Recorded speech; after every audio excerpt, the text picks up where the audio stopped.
It's okay. Off your mind. It's okay. Off your mind.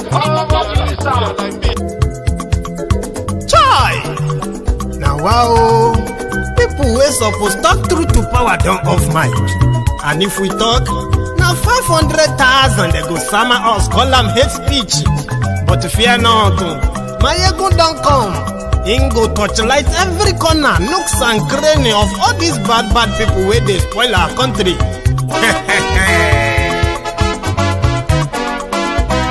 So my people make we laugh, oh yo yo. My ego don't come, oh yo yo. My people make we shout, oh yo yo. My ego don't come, oh yo yo. My ego don't come, man of the masses, oh yo yo. My ego don't come, oh yo yo. My ego diary politico, oh yo yo. My ego don't come, oh yo yo. This one not the off in mind, oh yo yo. My ego don't come, oh yo yo. Can in the touchlight every corner, oh yo yo. My ego don't come, oh yo yo. Okay, some people be they holla say they want the power. Chai, them be promise us say we go get light and power. Them hustle sote they can't get the power. But now they know they do anything with the power. Every day, dollar just they get the higher power over naira. See them talk say make we off mind, but thank God say my ego don't come. So my people make you laugh, oh yo yo. My ego don't come, oh yo yo. My people make we shout, oh yo yo. My ego don't come, oh yo yo. My ego don't come, man of the masses, oh yo yo. My ego don't come, oh yo yo. My ego diary politico, oh yo yo. My ego don't come, oh yo yo. This one not they off in mind, oh yo yo. My ego don't come, oh yo yo. Person where they do evil, no one make person talk. Them say that my yegun, that man too they talk. He too they talk. Say my yegun diary, he they hot like pepper. But every day then they take money in bulk. Poor man picking, they the street they hawk. Still them talk say make we no talk. But thank God say my yegun don't come. So my people make you laugh, oh yo yo. My yegun don't come, oh yo yo. My people make you shout, oh yo yo. My yegun don't come, oh yo yo. My ego don't come, man of the masses, oh yo yo. My ego don't come, oh.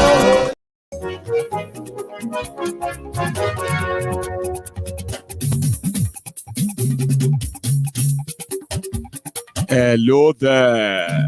My ego now I'm on, I'm on do. My ego diary, my ego number one. My ego now I'm on do. My ego diary. Good morning to you, good afternoon to you, and good evening to you from wherever you are watching from. This is Mayegun live.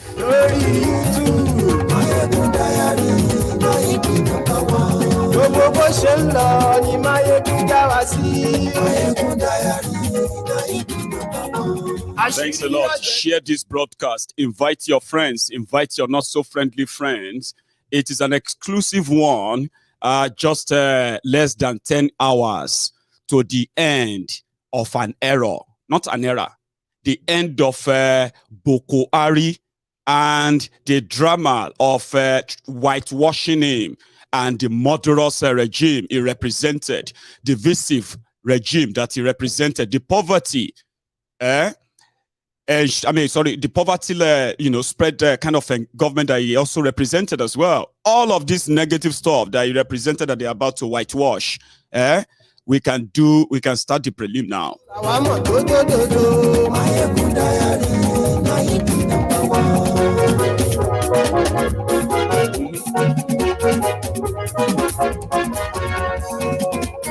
Thank you.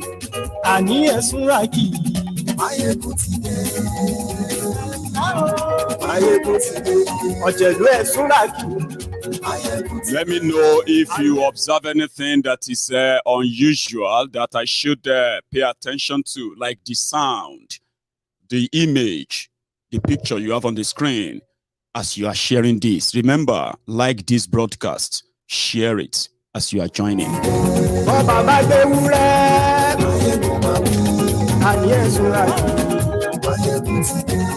Ijó ìgbádìyẹ. Àníyàn sọ́ra yìí. Ìrẹsìdó bá rú sí o. Àníyàn sọ́ra yìí. APC, ẹgbẹ́kẹ́gbẹ́ divided Nigeria. APC, ẹgbẹ́kẹ́gbẹ́ destroyed Nigeria. Bokohari destroyed Nigeria. And it is ideal to make sure that the generation here and the generation unborn, they are told this truth. Share this broadcast.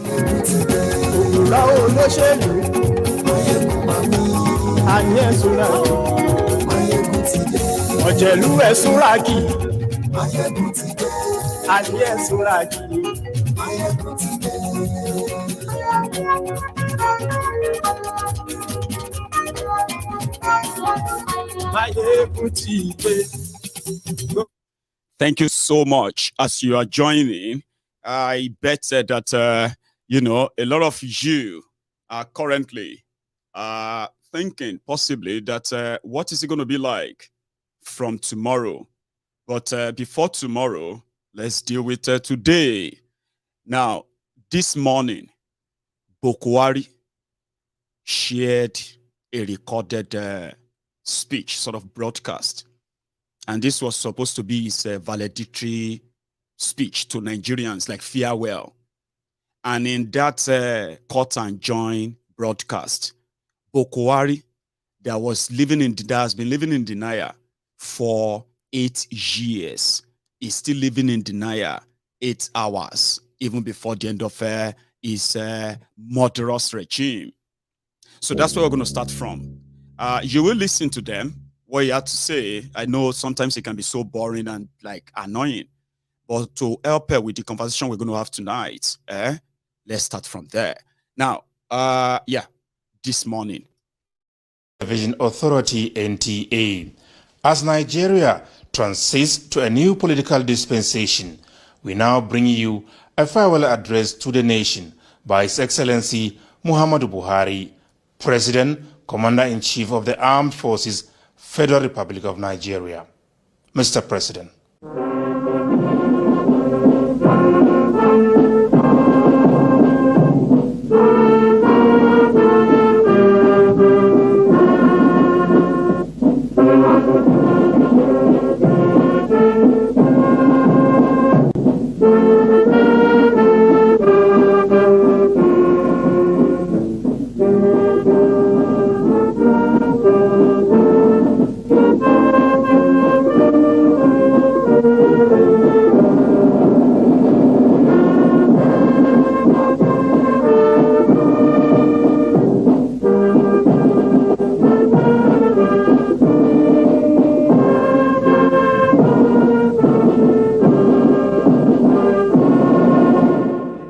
My fellow Nigerian brothers, sisters, and friends of Nigeria,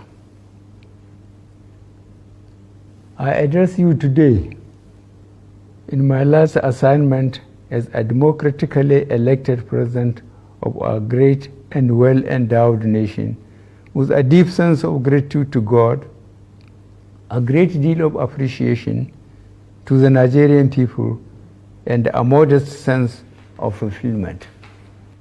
Today, we mark and celebrate another peaceful transition of power from one elected government to another in our steady march to improve and sustain Nigeria's democracy.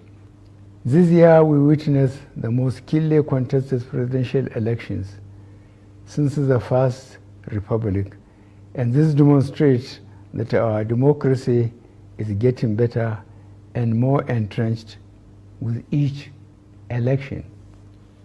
We must, as a nation, improve and sustain gains we made in the electoral process on an incremental basis for Nigeria to take its rightful place among nations. Our democracy provides for, allows, and encourages seeking redress for perceived injustices, enabling some candidates and political parties that do not agree with the results to go to court Irrespective of the outcome of the various cases, I urge all parties involved to accept the decision of our courts and join hands to build a better Nigeria. I salute the doggedness and resilience of all the presidential candidates and their political parties for believing in our judicial system by taking their grievances with the election results to court.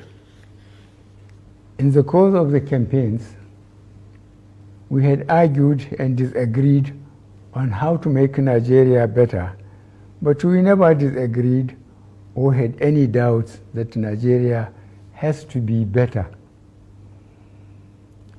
As your president, I call on all of us to bring to bear the strengths of our individualism, the power of our unity, the convictions of our beliefs. I know. Man, all of you can't actually wait to be done with him. Like, you can't really wait to get him dumped in the dustbin of history. That's so sad. You know he's going to lie. You know he's lying. You know that he's somebody who lives in denial. And at the same time,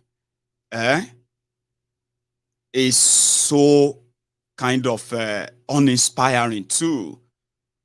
I mean, it got to a stage, I remember, that Nigerians were like, they don't want to listen to him anymore. They were like, no. If they see him on the screen, children will be crying. Like, some will be like changing their channels right away. Like, it's a pure waste of time. I understand. But for the sake of posterity, so we want this to be in the diary. So I've divided it into two. Okay, but I will kind of still take you back there. Somebody said, Mayegun, it is too early to be showing this madman. I agree with you, but sometimes a program can start slow and then it will just get to that stage that you've been waiting for. Sometimes it can start and kick off right away. So if Bokohari's image is that uninspiring, I have more, because the conversation tonight is about how they failed Nigeria, then destroyed Nigeria, also looted Nigeria like never before, and at the same time, terrorized Nigeria beyond what anyone can possibly imagine. So we're going to go into that.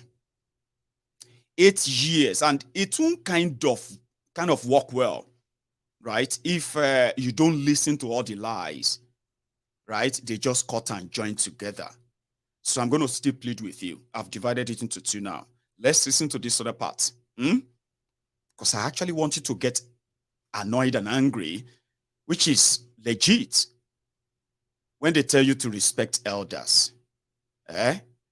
What is it that you should do when you see dishonest elders or dishonest people who are old people? Should you still respect them for disrespecting you? Now, maybe you can switch the boredom and all that. You can switch that into getting ready to flex that your anger. I mean, maybe this could be one of the justification for why you have been right all along. A lot of you have been right. A lot of us have been right. 8 years. APC, they didn't just destroy, they destroyed relationships. There are people, because of all this APC, PDP nonsense, they've not recovered back their relationship since then. So we understand that it is more. But if you then want to kind of give yourself that justification to say, I mean, I was right. I know a lot of you have already told yourself this years back that you were right. But this is the roundup where the whitewashing is about to kick off, including, because, the segment of this broadcast tonight, let me tell you, when we start from his lies, we're going to go back to all he did in destroying Nigeria. I've got clips. Then afterward, I'm going to take you to the next one, which is how the supposed establishment those you would expect, a lead that you kind of have been calling on, and they should speak out. Where is the can? Where is this and that? I'm going to tell you that as Koolu, as they are getting ready to package another dead body, Koolu, the establishment in Nigeria are already aligning, and their utterances in public are already aligning. So which means if you are one of those who've kind of invested all of you in this new Nigeria campaign and all of that, yeah, maybe this program will help you get more angrier. And there will be no apology for that. A lot of conversation around today is that forget it, move on. Now, the end of an era and the beginning of another one, then maybe when you understand this era better, it will help you prepare for the coming calamity. It is inescapable. Trust me. So let's go back there. I want you to hear it from his mouth, all of these self-praising and lies that should ordinarily trigger you, because they did trigger myself. The depthness of our response to the pandemic still remains a global best practice. Furthermore, we increase the ability of the poor and rural Nigerians to earn a living, provide more food for millions in our villages, and give our women opportunities to earn a living. Young men and women in urban centers were also supported to put their skills into productive use. Our administration also provided an enabling environment for the private sector to engage in businesses for which their return on investment is guaranteed. The private sector proved a strong partner in our drive to build a resilient and sustainable economy, as evidenced by the growing number of turnkey projects in various sectors of the economy. In the course of revamping the economy, we made some difficult choices, most of which yielded the desired results. Some of the measures led to temporary pain and suffering, for which I sincerely apologize to my fellow countrymen, but the measures were taken for the overall good of the country.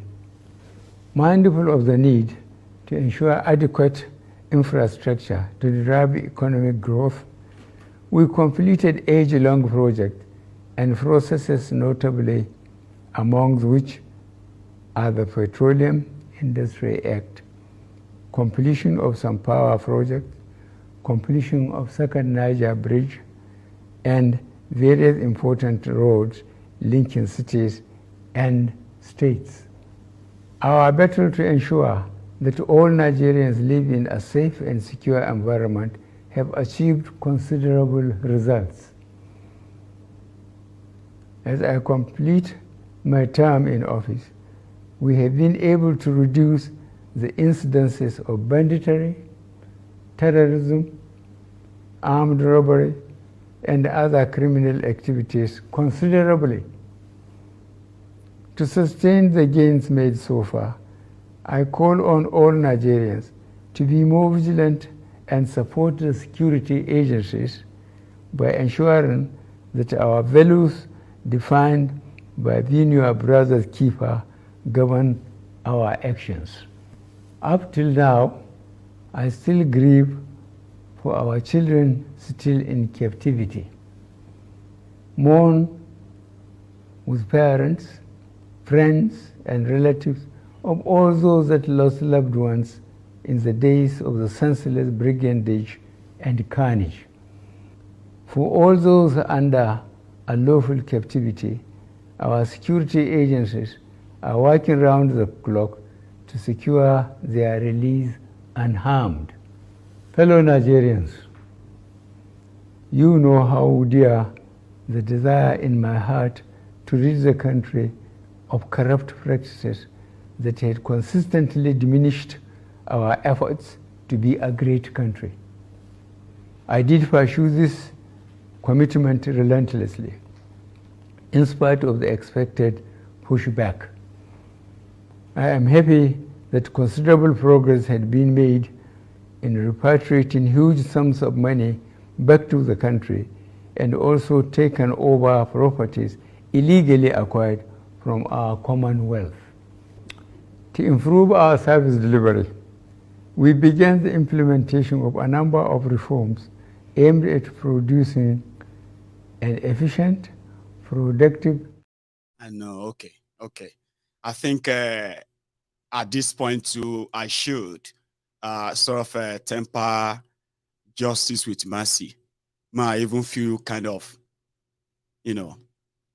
feel sorry for subjecting you to have to listen to that. Sometimes, it's kind of,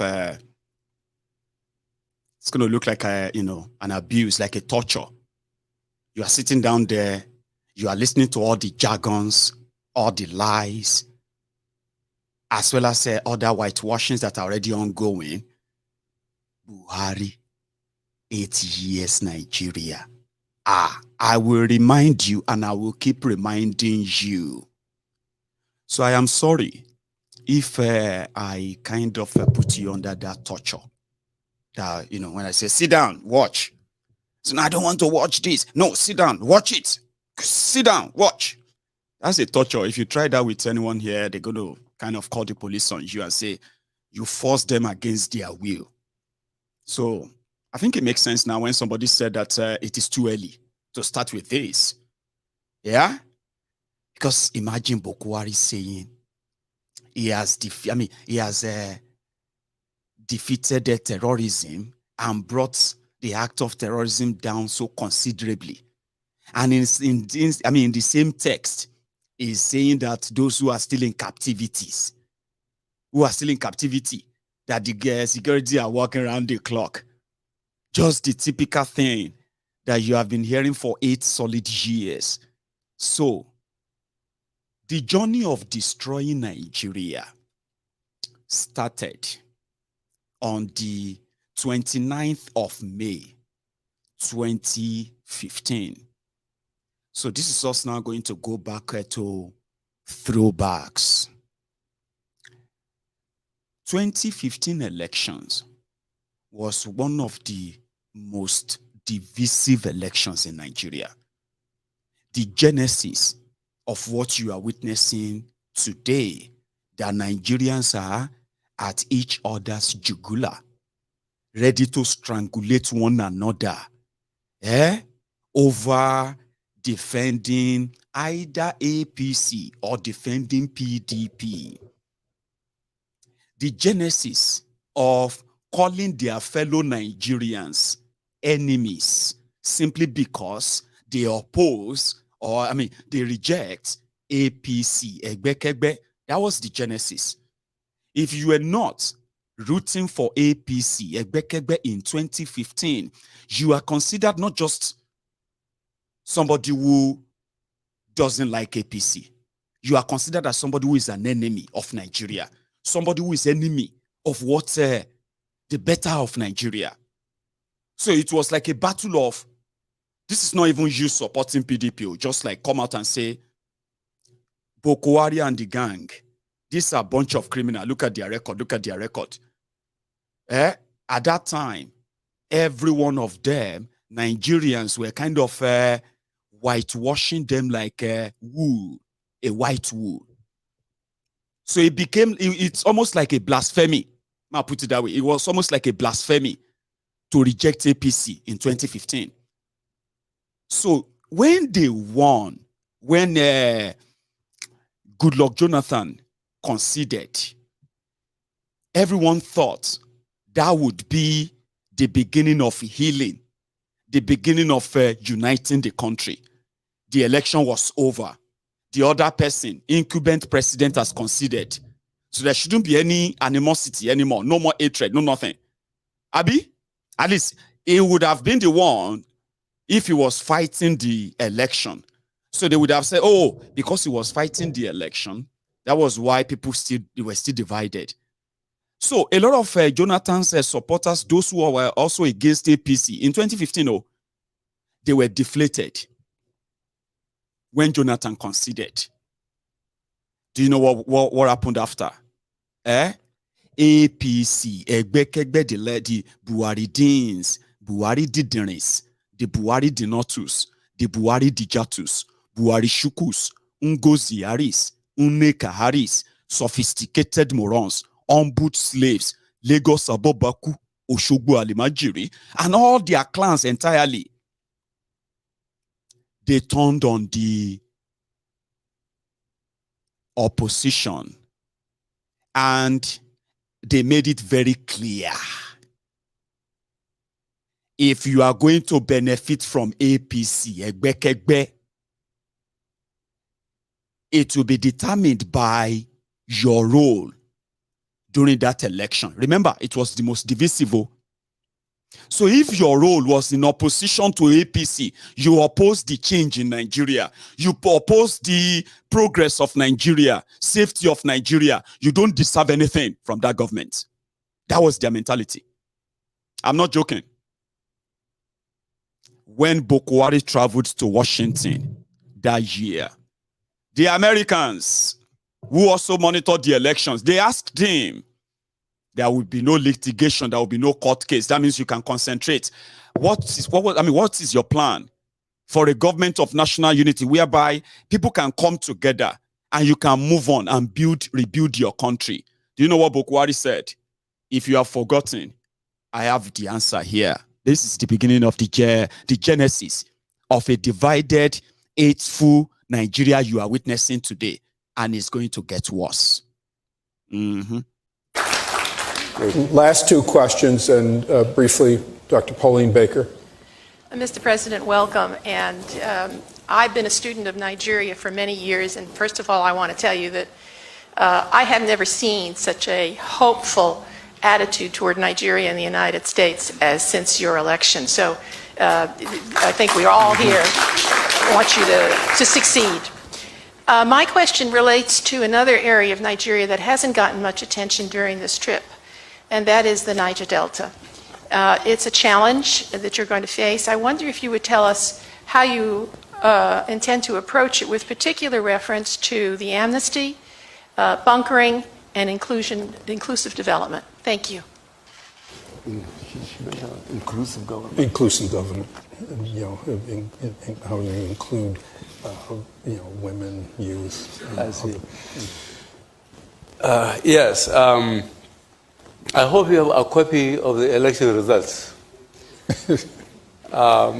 Naturally, constituencies, for example, that year gave me 97%. Cannot, in all honesty, be treated on some issues with constituencies that gave me 5%. I think this is a political reality.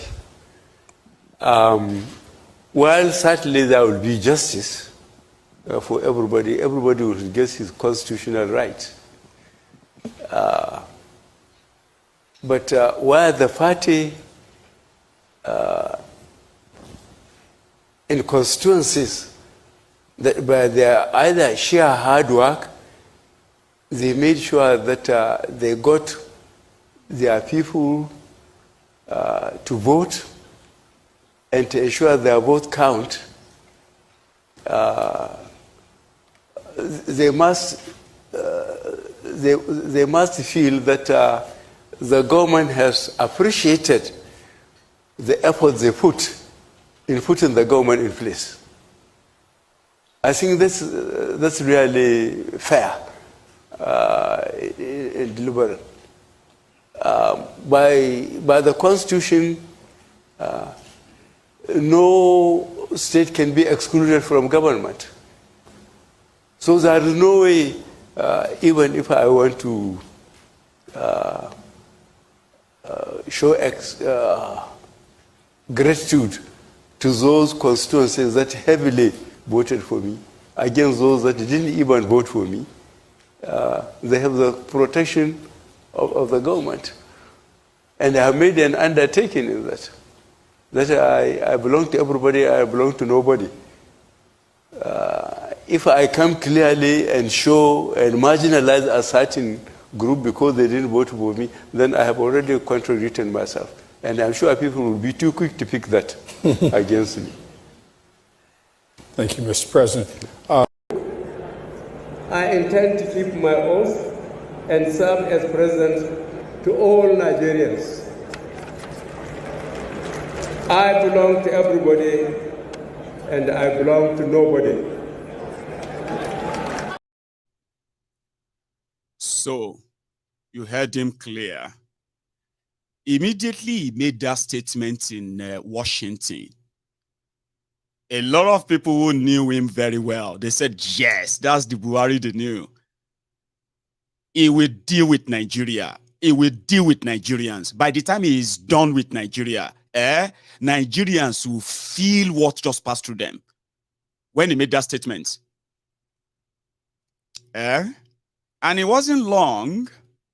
Yeah, it wasn't long when he started exactly what he was going to do. But unfortunately, just like I said before, the tone of if you didn't support APC, if you benefit from that government, it go choke you.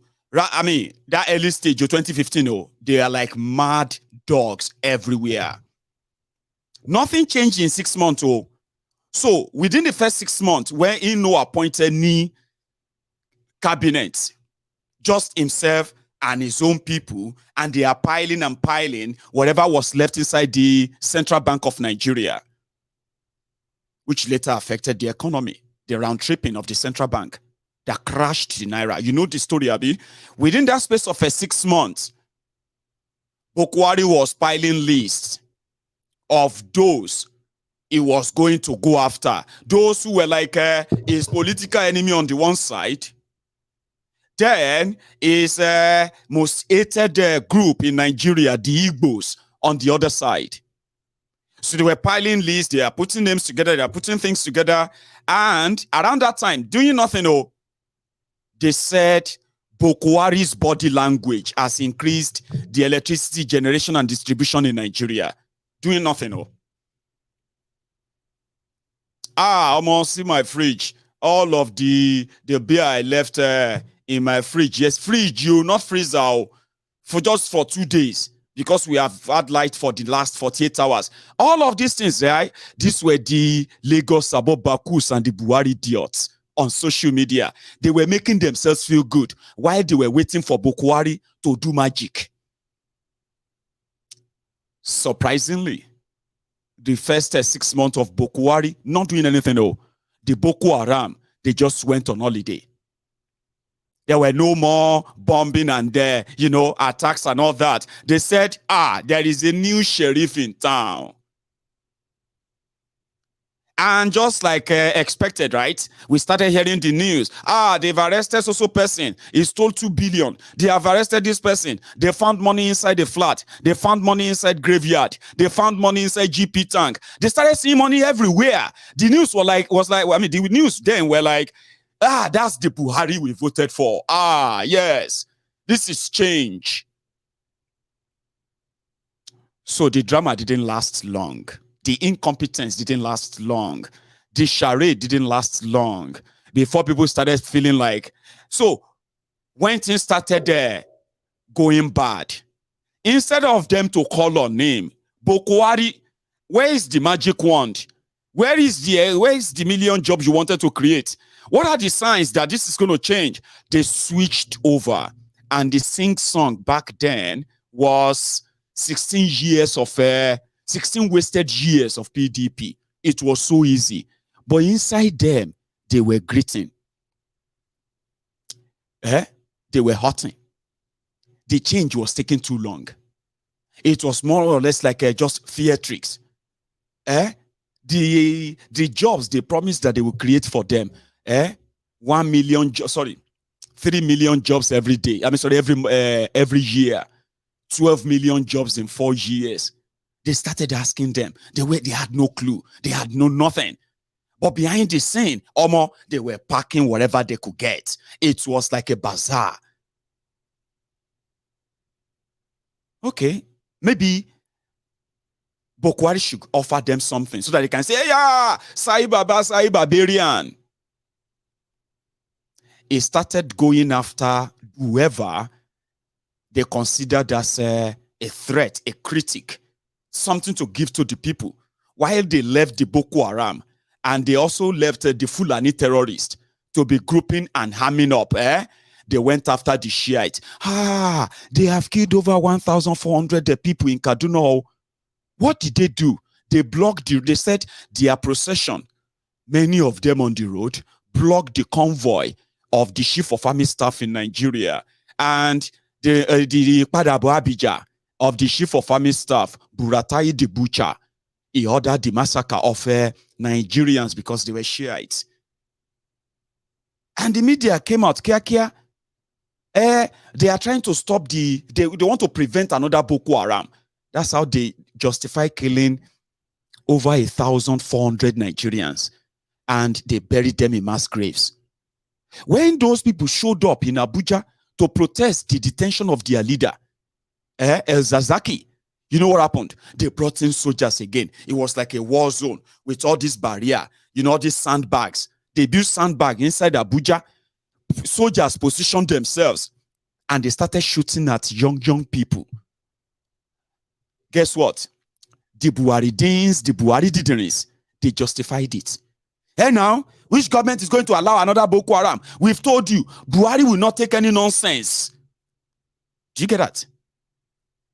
By the time the Boko Haram divided themselves and renamed themselves Fulani terrorists, also rebranding, at the same time expanding, Bokohari's government came and they started blackmailing Nigerians for complaining about the terrorism and the terrorists lurking around their different communities. That was when they said, oh, you have Fulani phobia.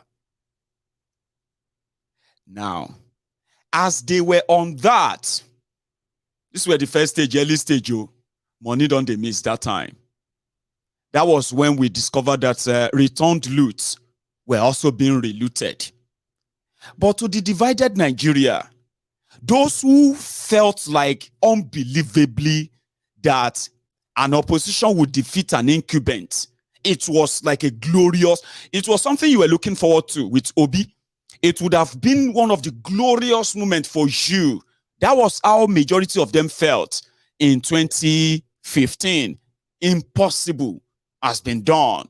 What is so impossible, unimaginable has happened. Maybe Nigeria, God has remembered Nigeria. They know they say before they put God inside their fraud. Abi, maybe God has finally ready to fix Nigeria. God loved Nigeria. People were crying. People were jubilating, celebrating that God has remembered Nigeria. But 6 months into it, the agony started. But it was so hard for so many of them to suddenly start turning around to say, what is going on? Oh, this whole thing is not making sense anymore. What is this government doing? Oh, you get that? So majority of them started looking for excuses for Bokohari. I mean, it became so mad, that Bokohari's media aid, Bokohari's government, APC, they no longer talk to the people. Now the APC, Oceans, social media bandits, they are those who took it upon themselves to be defending. They will brag about it. They will say, even if Buhari, I will still defend Buhari. I will still fight for Buhari, because they were so shameful of accepting the fact that they've made a mistake. How do we know that? After the body odor, the body language, they call body language. Well, after that one turned to body odor, no electricity, insecurity started escalating, corruption, the corrupt people that they used in campaigning in PDP, they started crossing over to to APC. In this last 8 years, the same APC, Abobaku, that said Bokohari is coming to fight corruption. And they had those they call the poster men for corrupt people in Nigeria. Those corrupt people in 2014, 2015, they ended up being the leaders of the Mumu Madus, Bele lecturers, Mumu lecturers on this same social, in that same Nigeria. Orji Uzo Kalu became a leader in APC. He is about to fight to become a Senate president right now. So thieves, criminals, career criminals that they once, kind of campaigned against, they ended up in APC and they ended up as their leaders. So that shame of all of that, they just, they came back later to say, well, everybody is the same. They just believe that Buhari, when they blamed PDP 16 years, when that didn't work anymore, because they realized that APDPC, I believe they call them PDAPC. So there's no difference between APC and PDP. So they dropped the 16 years of PDP. So they started blaming those of you who never wanted Buhari in the first place. Shebi, all of you have been waiting for him to fail. Shebi, you have said that, Shebi, all of you are always talking. Somebody is in the comment section. You know what he's saying? He's saying, every day, talk. All the bloggers, talk. Nothing to do. So you want the bloggers, Abi, to help you uproot the criminals that millions of you are spending your every day defending from all angles. The criminals that you love, because you do love your criminals differently. Sure, you get. At a point, it was like a unanimous. It was like, oh, everybody will never have anything to do with APC, PDP, until later, Abi. So, if you can still very much turn on all your TV every day to catch up on what is going on, and you are not bored, this is exactly what you are watching too. Because the what do you call it? The capacity or the key to free yourself from your criminal leaders, the key is in your own hands, is in your own different pocket. And that key is in your mind. It is not the bloggers that are going to help you chase your criminals away. It is not the talk on social media or what have you that will help you chase away your criminals. It's you. So if you are tired of talk, yeah, you know what you will do? You will switch over and go to where they are act now, because that's exactly what you should be doing.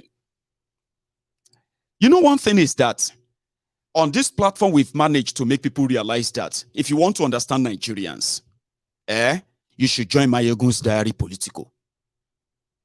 When they come after those that you say, oh, for example, we are talking about Bokohari right now.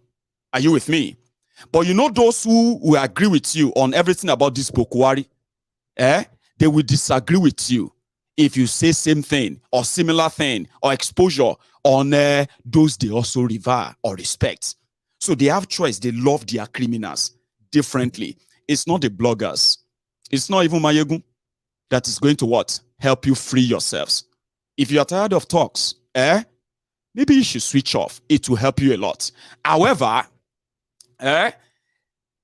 in 6 months, when they were tired of blaming those that didn't love Bokohari, they said, but you are the one who wanted him to fail now. Now he's that's why he's failing.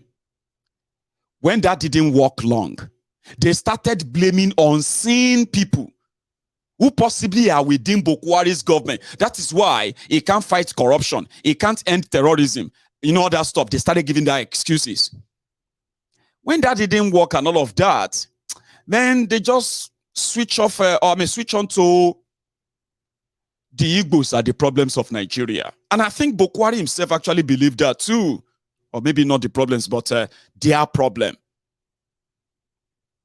Because apart from setting the tone to let everybody know that you are going to know your place, we're going to put you in your place. Bokohari succeeded in putting Nigerians in their place. You see that one Nigeria myth. It is this Bokohari that helped us to demystify that myth. Today, when you want to talk about one Nigeria today, A lot of people will be like, are you mad? You know why? Bokohari showed it to them that there is no one Nigeria. His policies and his actions shows that there is no one Nigeria. Sure you get? And no one, I mean, should I say, everyone now, they are more convinced, it's more visible that Nigeria is living on a borrowed time. No thanks to Bokohari. They thought they were doing something nice. When they came in, I'll keep telling you and I'll keep reminding you, because this is a game of, a case of numbers, facts, not fiction. Apart from dividing or setting the tone for dividing the people, now setting the tone for legalizing corruption in Nigeria, setting the tone for legalizing terrorism in Nigeria, setting the path and all of that for every other thing that happened in Nigeria, because they knew that no matter what happened, sure you get, if you stand up and question them, it is like you have an army of Buhari Diderins, the suffering and smiling sufferers who are victims of that failing system, but they would rather die than for them to ask Bokohari to go away. Sure you get? So you have them to deal with. So Bokohari didn't have to worry much anymore. It got so crazy that Bokohari supporters, they were beating people in Abuja for coming out to say they were protesting for this or protesting for that. Bokohari people, they will beat you. Police will watch them. No arrest, no nothing. It became that bad. During NSAS, you saw what they did. They were mobilizing thugs. They were giving them weapons. And they are mobilizing them straight to where people were having a peaceful protest. But let me talk more about what really affects the rest. The economy of Nigeria started taking the heat when this jackass came in. Okay, the debt of Nigeria was put back then. The debt of Nigeria was put at 13 trillion naira. Internal, external, all join. The ways and means, which is the printing of money and borrowing lending that same money to the government, and government will then pay back when they have surplus. So originally, they said that the Central Bank of Nigeria, by law, is allowed to print 5% of the national budget, Nigeria national budget. For example, if Nigeria is spending 20 trillion naira as budget, for example, so it's going to be 5% of that 20 trillion. What is 10 trillion? What is 10% of 20 trillion? Is that not 2 trillion? 2 trillion, Abi? So if you now say 5% of that, I don't know, that should be what? 1 trillion naira. So in every fiscal year, the Central Bank of Nigeria is expected to print 5% of Nigeria national budget to serve as a deficit, so that by the time the country makes money, they will pay that money back with interest. And it is always like the last resort. So when Bokohari and gang came in, they started what is called fiscal rascality. Emefiole turned to currency printer. The total money printed by Central Bank of Nigeria since 1970 to 2015 was put at 890 or so billion naira. And the past government who took some of this money paid them back, and no dime left. Zero. When Bokohari and gang came in a space of 7 to 8 years, they have printed 22.7 trillion. Now, I don't know how you do percentage to percentage, but you can see that that's like thousands of percentage increase. That's like 1,000% increase. If for 40 years or so, The entire money printed by the central bank and loaned. This is not like the money central bank have. This is like money they will say, go and print this money. And we need so amount, print it for us. As kleptomaniac as Abacha was, as, kleptomaniac as IBB, Badamasi Babangida was, the entire money printed by Nigeria in 40 years was less than 1 trillion naira. The total money printed by Emefiole and given to Bokohari, no account for it. They can't say this is what they use the money for. Or we use the money to construct this road from here to here. Or we use part of the money to build this hospital from here to here. Or we use this money, particular money, to do nothing. No, they shared the money to the state and they took whatever was theirs. 22.7 trillion. Now, in all of this, economically, under Bokohari, Nigeria experienced what is called Buharinomics. Buharinomics is that the economy that you will be reading it on paper, reading billions, reading this and that on paper. But when you look at yourself and look around you, you'll be wondering, are they talking about Nigeria or they are talking about another country? People are suffering beyond what we have ever seen before. Children have been subjected to different kinds of slavery, including sexual exploitation. People are handing their children over so that they can get a bag of gari to eat or get a food, something to eat. They are exchanging their children for food in that Buharinomics. Because what happened? They continued to tell themselves that they were doing well. Okay, so economically, from 2016, Bokohari shut the southern border of Nigeria, and it shut down all the economic activities in that area.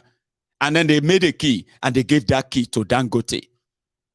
So whatever Dangote couldn't get, it can import them en masse. And Dangote doesn't get much, so he has to bring them in. So if you dare venture into any business that Dangote has been given the sole license for, you will be committing a crime. For 7 years, they shut that border. And you know what happened? Poverty skyrocketed. And I'll tell you this, it's not because of that border alone. No. They had no plan. They had no single plan. They didn't expect this was going to ever happen. But it happened. So within that space, they started putting together all kinds of schemes to help people out of poverty. You know something? Today, majority of those who had work, who had jobs, in 2015, they are now jobless. I didn't you should know that this is statistics, because today, the population of unemployed Nigerians today has now skyrocketed to over 60%. And in figure, in number, we are now talking about over 90% Nigerians who are able-bodied that should be working, but no job, no nothing. So what they are now doing right now is that they are now cooking a figure to say, if somebody sends you an errand, for example, in your area, you are jobless, graduate, but somebody, you do wash somebody's car in your street, and they give you money, they take care of you, you are going to be considered employed in the new cooking data that they are bringing to deceive the rest of you, including this Tifnumbu. You know why? The World Bank and so many other rating agencies all over the world, they have Fitch. What did they call those ones? Fitch. Is it Fitch? Not just that. There is another one anyway. They have downgraded Nigeria economically, like when people want to look for country to invest in, Nigeria is not anywhere near, no matter what they are telling you. Now, what happened? They said by 2030, by 2030, you are going to have more Nigerians in poverty, abject to one multi-dimensional, This is the credit to Bokohari and APC of 80 years. So, you get. So when you look around and say, keep crying, Now, so you go cry for another 8 years. That came from the point of those who have now kind of collapsed under that poverty spreading, government of a Bokohari. Because you know something, when the data started popping up, a country of 200 million, which so many people are saying that maybe it's not even true that Nigeria has 200 million people anyway. However, a country of 200 million people, with 70% of them as young people between the ages of, from the ages of 30 and below. Let me say that to you again, in case if you don't understand. If you are 30, watching me right now, if you are 30 years old watching me, you are 29, and from that age of 30 down to the child that they just gave birth to today, you are those who make up the 70% of Nigeria population. In better countries, that is a gold mine for such country. That you have a population of young people, energetic, ambitious, and you are allowing that energy to dissipate, to waste away. And some of this energy are now being channeled into terrorism and other criminal activities. So they are not contributing to Nigeria. So look at that. You are 70% of Nigeria population. Do you want a figure? Plus or minus, Abi? If you say what is 70% of a 200 million, Abi, you'll be having over 150 million of you. You are the majority. But yet, when they are now reeling out numbers, the figures of poverty, of a terrorism attack, the victims of what they have done to Nigeria, listen to me, you also make up the highest number. The numbers of more unemployed, the highest, young people, you have the highest number of unemployment in Nigeria today. Yeah, you have the highest number of poverty. A lot of you are living in poverty, like worse than your parents. Yes, worse than your parents. And they say by 2030, more and more people are going to fall into that basket.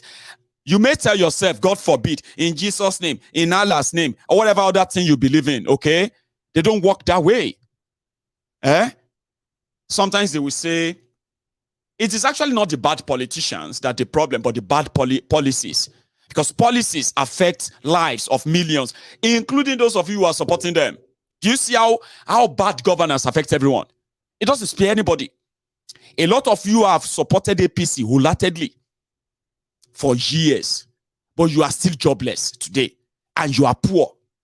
Even though you are telling yourself that you have hope, a lot of you are, because of this lack of change and hope, a lot of you young people, you are the most people who are interested in leaving Nigeria. So do you see what bad governance is? It doesn't spare you too. So you may be calling it a cruise, okay? Or calling politics game. Politics is not game. It is this is something that has to do with life and death. It has to do with life. People's lives are at stake when you are talking politics.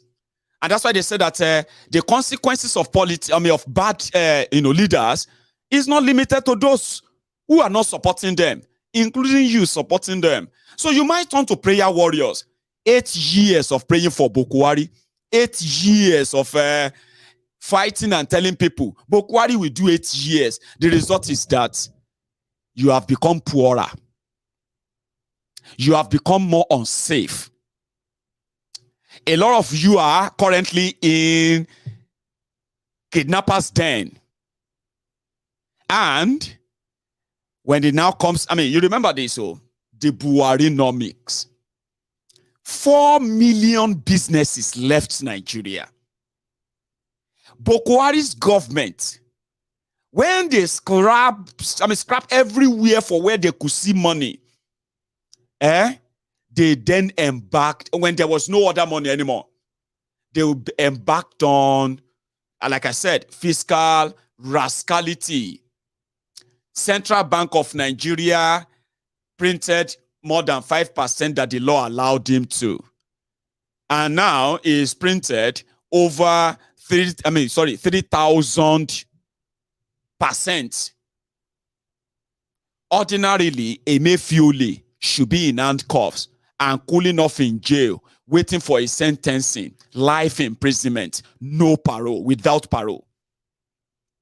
Because it was this same Emefiole, in collaboration with Bokohari, that opened the vault of the Central Bank of Nigeria for Bokohari and his criminal gang. And what were they doing? They started looting whatever forex they could find in the vault. They suddenly became middlemen, selling dollars. And before you know it, Nigeria Naira jumped from 190 Naira, which is the black market. Officially, the Naira then was 135 Naira to a dollar. And within a space of 2 years, Emefiole and the thieves that promised that he will keep his job if he probably let them have the field day.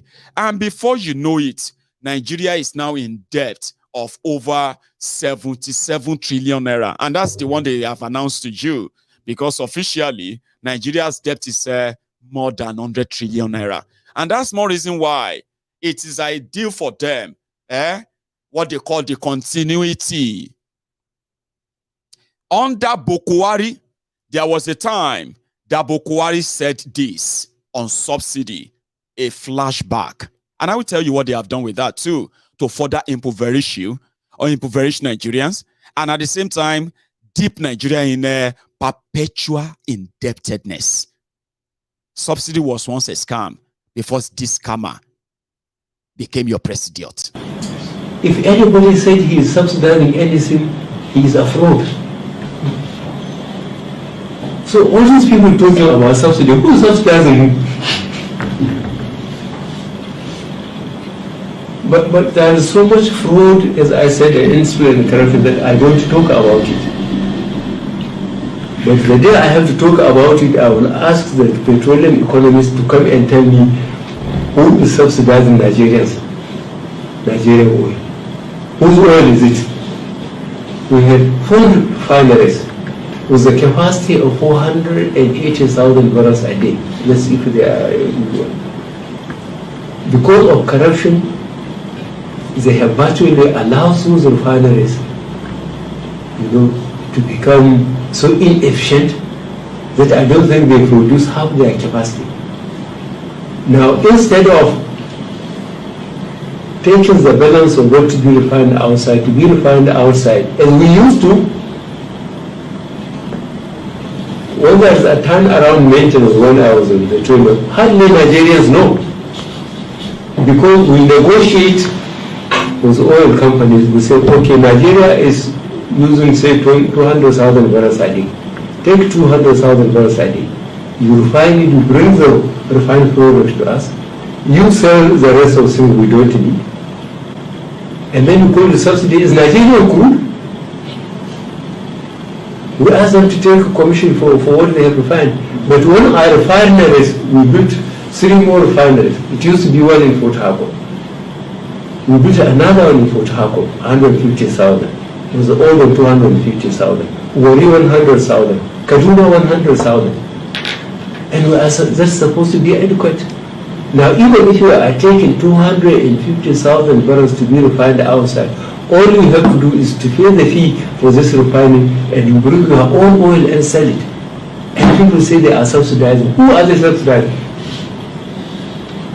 I don't understand it, and I need the petroleum economists who will explain to me this question of subsidy. It's sheer fraudster. Those are the fancy things he was saying then. Economically, it wasn't making any sense. So, but because Nigerians were screaming for change, change, change. So this dumb fuck, this mannequin, turned to oil economist because he was once oil minister in Nigeria, which is by appointment to military appointment to. And he started saying, we'll build 100,000 capacity in Port Harcourt. We build 100 capacity in Wari. We build 8 years. Do you want to know how much they spend in their first term trying to refurbish Nigeria refineries? Okay. Ibeka Chiku. You remember Ibeka Chiku? Ibeka Chiku as your petroleum minister for state, Abi, what have you? They spent, you remember him, Abi? He was the one who came before Timothy Silva, okay?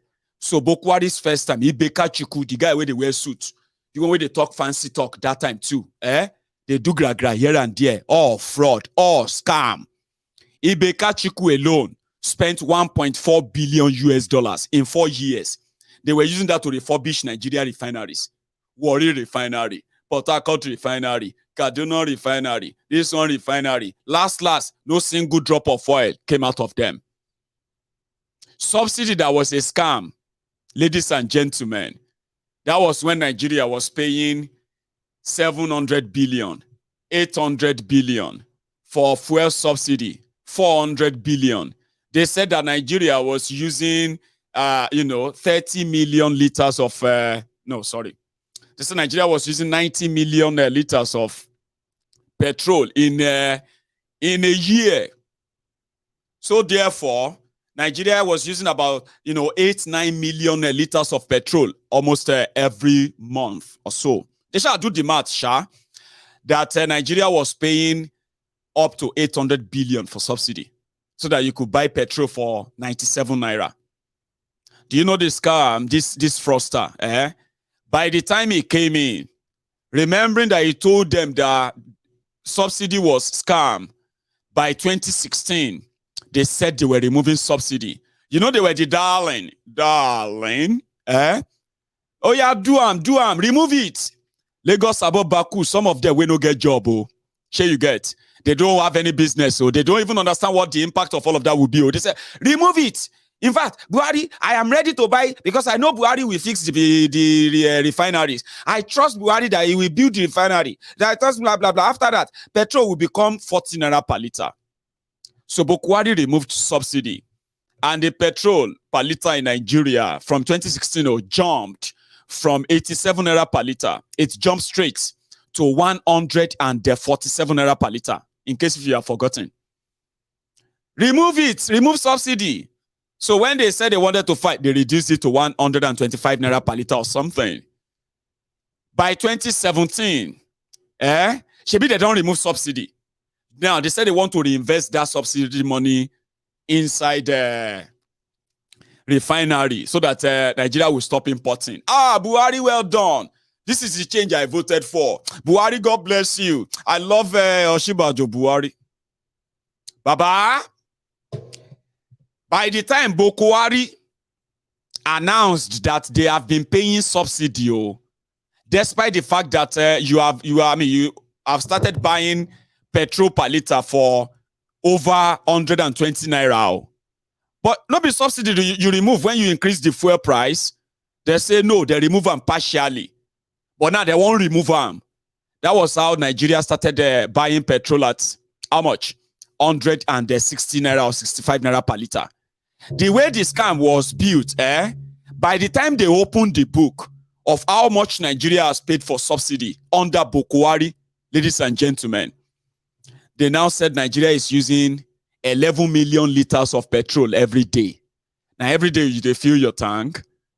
Because of that, Nigeria started paying 1.2 trillion, 1.4 trillion, 2 trillion, 2.5 trillion, 4 trillion for subsidy. And yet, you were still buying at ridiculous prices as well. What's going on, Mr. Scam? Fraud subsidy is a scam. Ashe, they were more interested in building refinery and expanding refinery in Niger Republic than getting one for Nigeria. In fact, they actually went on to go and borrow money that they wanted to construct pipeline from Niger Delta oil to Niger Republic so that they can refine Nigeria crude oil in Niger Republic. Okay, and they will bring the finished product back to Nigeria. They say, yeah, it's very good. It's a very good idea because Niger Delta militants, they can go there and blow it up. Buhari is a very smart person, so that's why he needed 3 billion euro to construct pipeline from the location of the oil to another country. Jobs they didn't create. Before you know it, as people were losing their jobs and becoming jobless, they the 1 million jobs and all that they promised, zero. And before you know it, the entire place was a mess. That's how the economy of Nigeria overturned to what it has become today. Security income. But when you now talk about the hatred for the Igbos, that one took a center stage, not just in the arts of APC, Egbekegbe. It takes space, it takes very comfortable place in the heart of anyone that is associated with APC, Egbekegbe. And that's why sometimes, right, people believe that if you see Igbos who are part of APC, they could possibly be considered as self-hating Igbos. Like they hated themselves so much that they believe that nobody loved them. And therefore, they are craving for that love so much that they are part of APC, Egbekegbe, that is so conveniently and conveniently will throw the Igbos under any kind of boss and even kill them at any given opportunity. And they will never stop telling you how they can never trust Igbos. Igbos can never be trusted. Igbos are this and that. Igbos always, you know what I mean? Then you begin to ask yourself, what happened to the Igbos in APC? You have Igbo governors. You have Igbo senators. You have Igbo lawmakers, reps. They are members of APC. When you talk about the Igbos the way you talk, from your leaders to your followers, what do you think of those who are Igbos too in your party? Because you see them as what? They said they don't trust them. And an APC, Egbekegbe member, including Bokohari, they will come out boldly and threaten Igbos. And the Igbos in APC, they dare not do PIM. PIM, they dare not. This is the 8 years of APC there, right? In 2015, there was a breaking news. Mazi Nnamdi Kanu has been kidnapped. The leader of the indigenous people of Biafra, as well as the director of Biafra Radio International. The news broke. Okay, what happened? How was Nnamdi Kanu in Nigeria? I mean, what did he do? Okay. Before Bokohari said anything at all, their humbled slaves, Buhari Diderins, it was a very good opportunity to remind the 5%ers that we told you, we will show you in this country. Sure, you said you don't want to bow down. You don't want to bow down for us and all of that kind of thing. We versus you kind of a thing. So they were already gloating over it. But a lot of us were asking, Kilo Shegongo, what did he do? They said that he threatened, he abused Bokohari. He's abusing Nigeria. He called Nigeria zoo. So, how can you call Nigeria zoo? How can you call your country? If anybody try that, if you try that in Kiniko, these are the Olori Brukus who are like the humble slaves in Nigeria. Like I told you, they were ready to justify all the madness. They justified the madness even when they were sinking, dying under the consequences of it, right? They will still stand and say, so this was the early stage, after the Shiite. What did he do? They have to charge him for treasonable felony. Treasonable felony, kini, what did he do? He said that he wants to break Nigeria up. Hello. One single person can't break Nigeria up without the consent of those who want to leave. The Igbos want to leave. He is asking for referendum. Abi, you are telling him that asking for referendum is declaring for war. So because of that, call the dog bad name so that you can hang it, Abi. So kill them for asking for referendum. If Bokohari should kill them, it's justifiable. Baba, go ahead, Jare. How dare them say they want to break away from Nigeria? They are asking for another Wabi. We pity your people. We'll kill them. We'll kill everybody that says we should leave. You get that? And that's meant to be, you will think, saying that means, oh, they must love the Igbos so much. Oh, eh? They love Igbos that much that anybody that wants to break Nigeria and let the Igbos leave, the rest of Nigeria will fight that person. But guess what?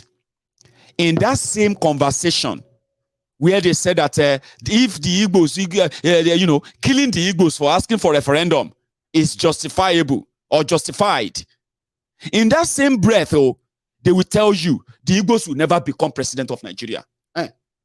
I swear, the Igbos can never become anything in Nigeria. The Igbos can never kill day. Are you no longer one Nigerians anymore? They can't leave. Okay? So if they say they are leaving, it is a license to kill for Nigeria. No, let's kill them so that we can tell them that they can't go. But they can't become anything in Nigeria until they convince us enough that we are satisfied that, okay, yes, okay, maybe, oh yeah, come. But meanwhile, they were supposed to be the same country. Citizens of the same country, equal rights. So when they took Nnamdi, they said because he's preaching hate. He's preaching hate. And because he's preaching hate, and he's asking Nigeria to break up, they will charge him for treason. Oh yeah, bring evidence. What are the evidence of the treasonable felony? They said that in a radio station, that he brought in broadcasting equipment. Broadcasting equipment that I can use my phone to broadcast anytime became a threat to Bokohari.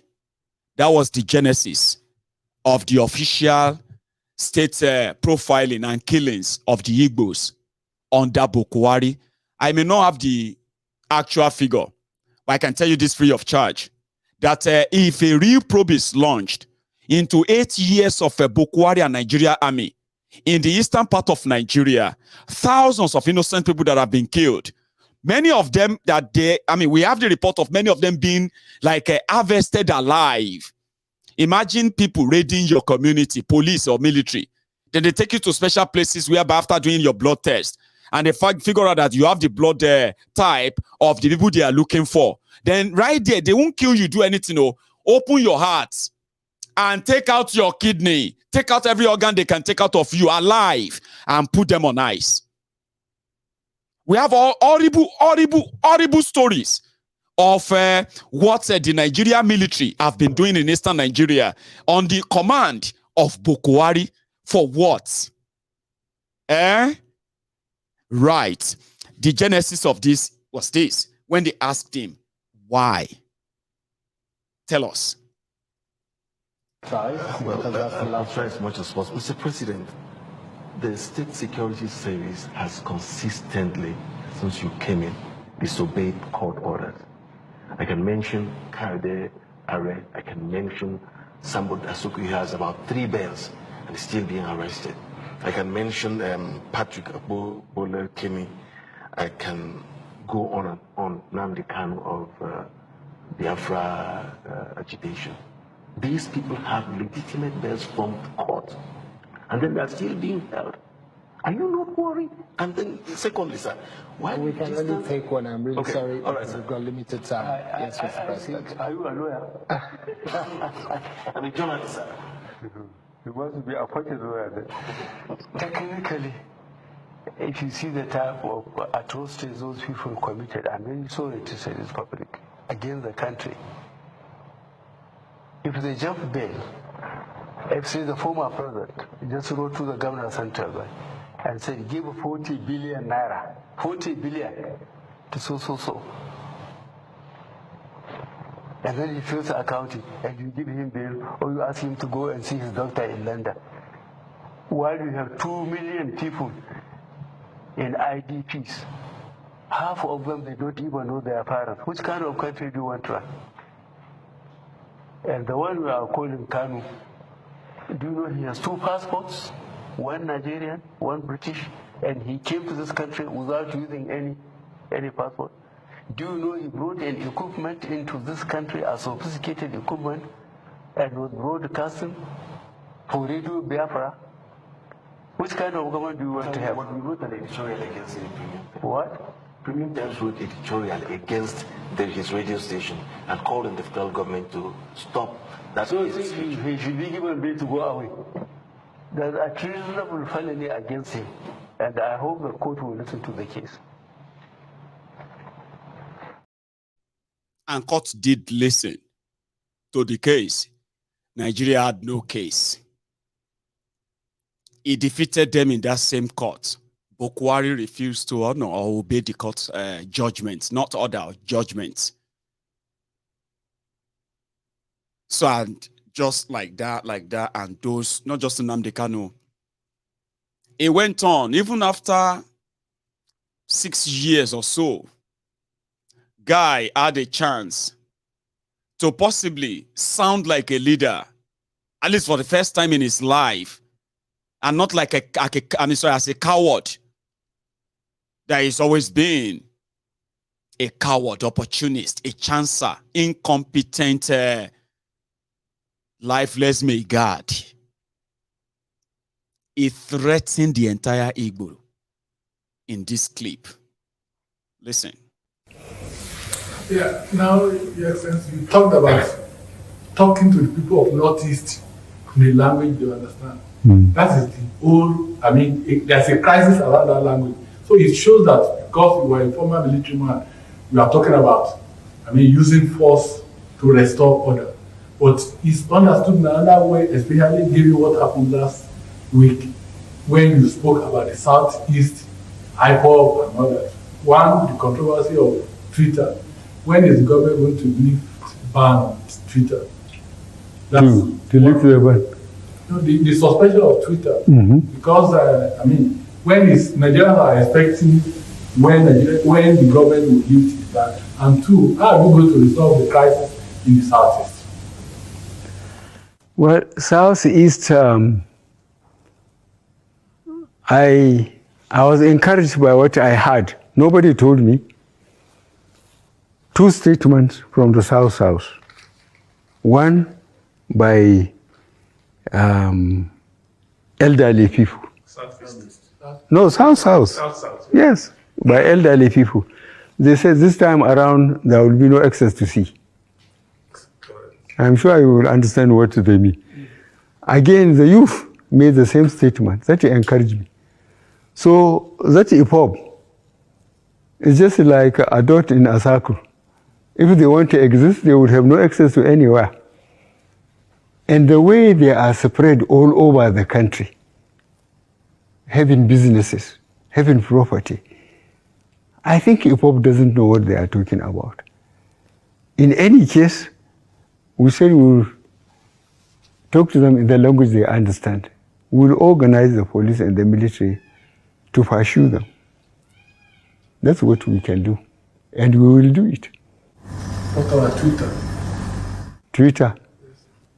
That I will give to myself. What?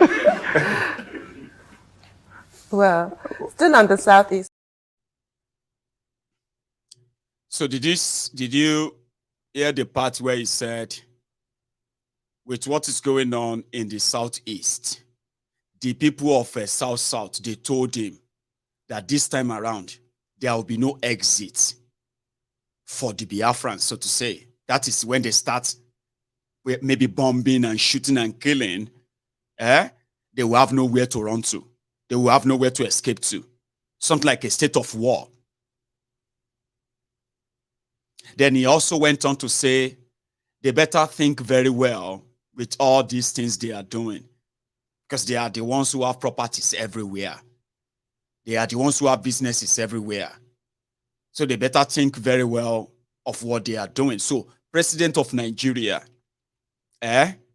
is using the, what do you call it, the agitation of the IPOB as a subtle way to threaten the rest of the Igbos across Nigeria. So what he was saying was that we will speak to them in the language they will understand, and they are going to be the losers.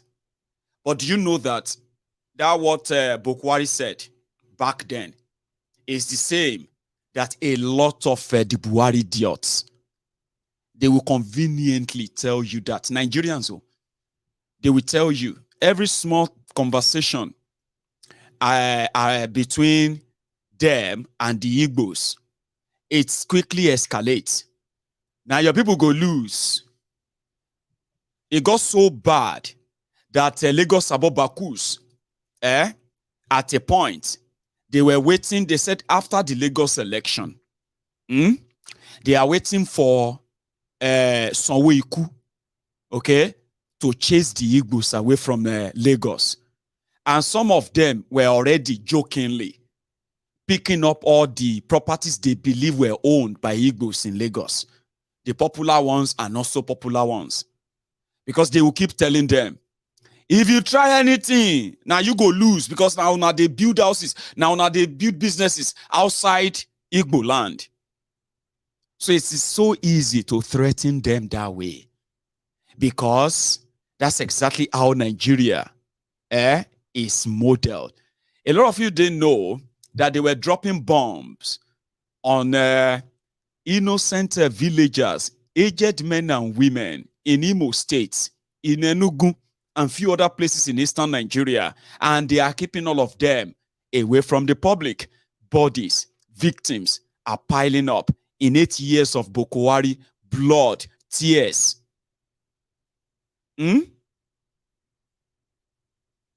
So he bragged about it all the time, and as it stands, this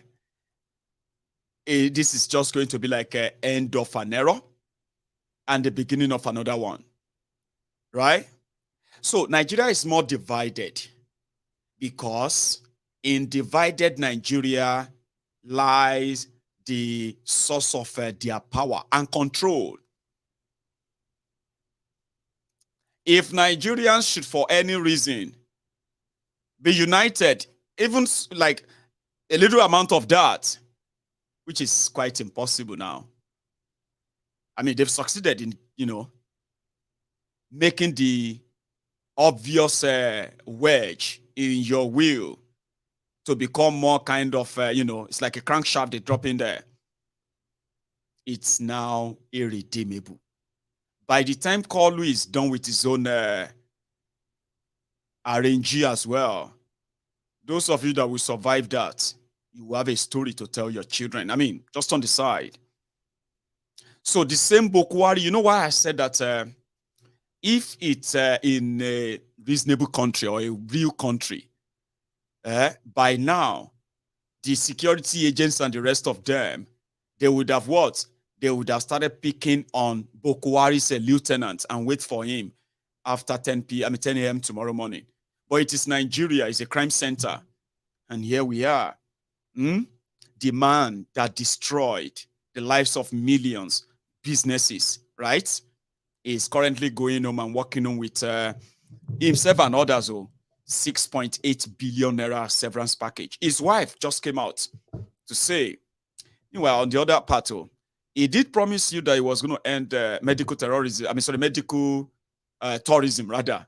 Then he became the medical tourist ambassador for Nigeria. Tell me about that.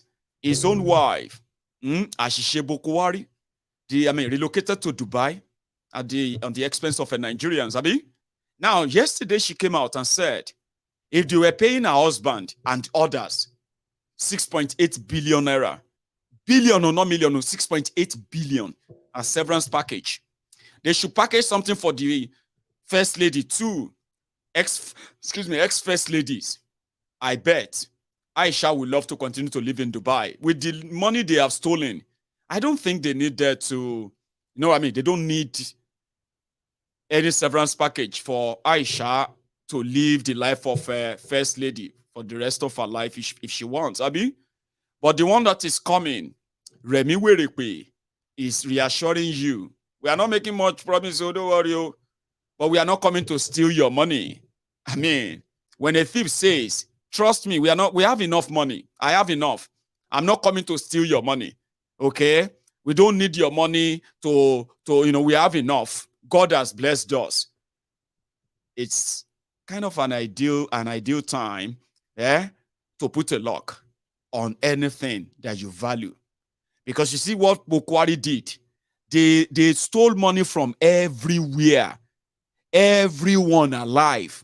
And they started going after the account of dead people. Dormant accounts.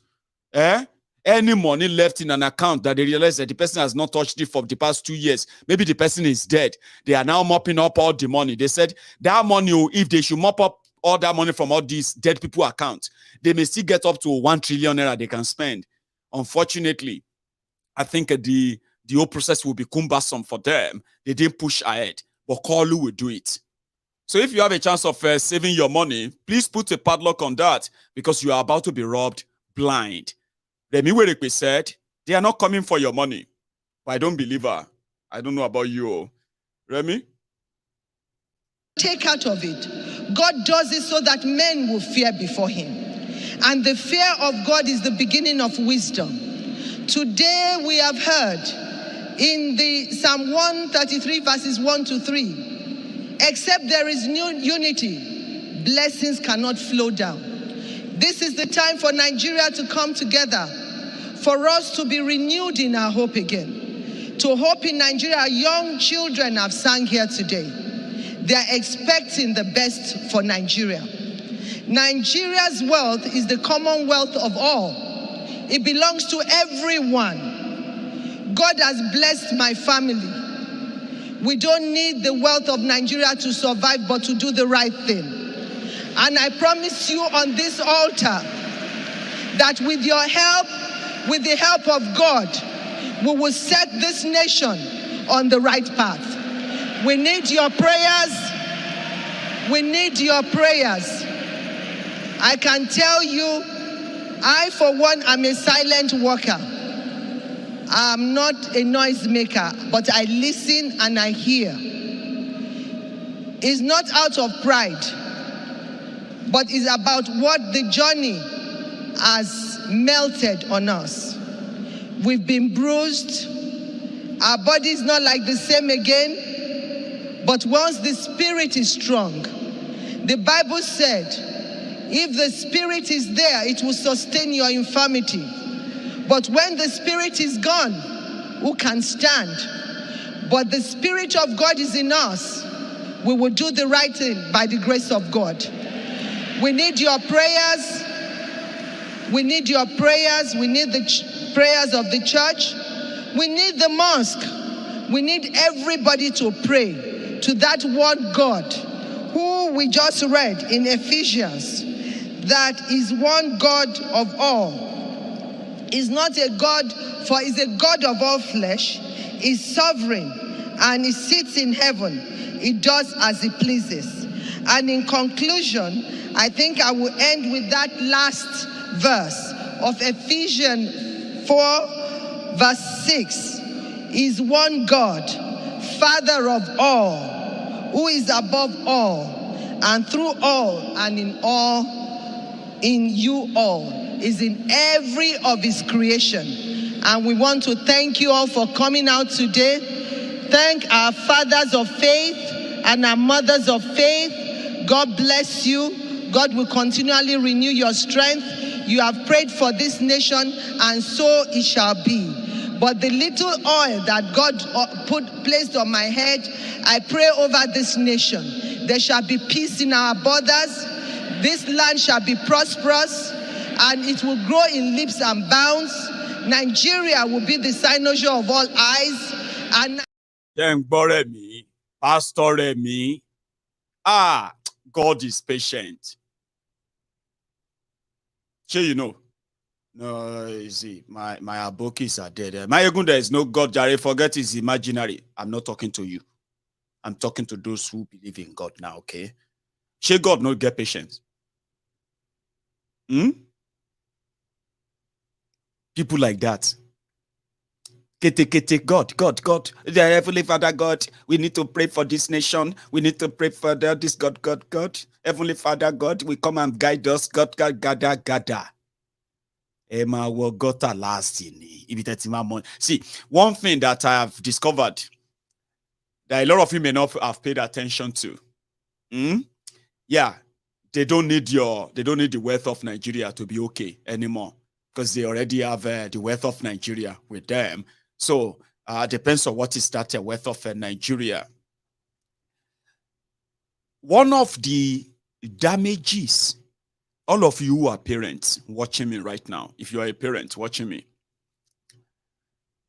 one of the damages done by the politicians, the Nigeria politicians, is that after using religion for so long to brainwash you, make you think they need divine intervention to fix your road, divine intervention to fix the schools, divine intervention to stop looting and stealing money, divine intervention, what do you call it?